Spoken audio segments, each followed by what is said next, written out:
I think that I think what I'd want to say is it's just infinitely more complicated than the Financial Times and your papers make out. We're not all on the Republican Party supporters of Mrs. Palin and the neoconservatives. That the party is a big tent. The only reason the parties win is that they are a big tent. But the tensions within the parties are what you should focus on and what that leads candidates to do. So you have to know the various factions within the party. In other words, our politics is complicated like your politics is. And too often there's this dismissive view that every Republican is a John Wayne shooting the bartender and then apologizing, and the saintly multilateral Democrats are never tough. And both of those things are just not true.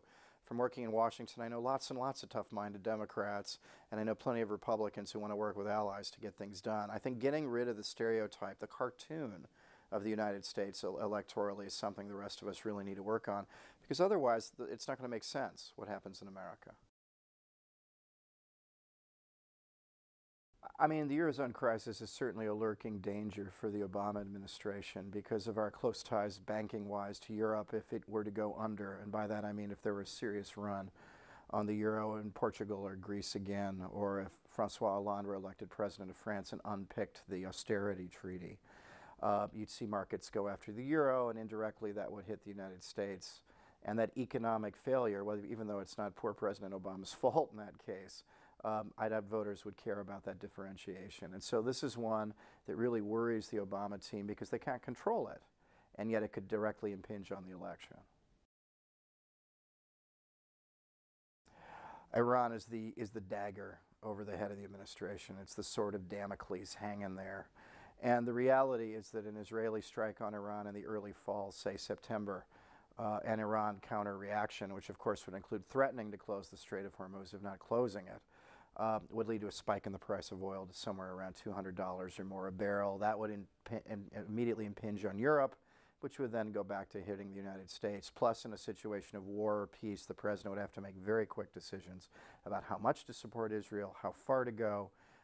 All the while, his critics would be banged to his right that he had to unequivocally support Israel, and his newfound friends from the Cairo speech would be saying, "Don't betray us." He would be in a horrible position.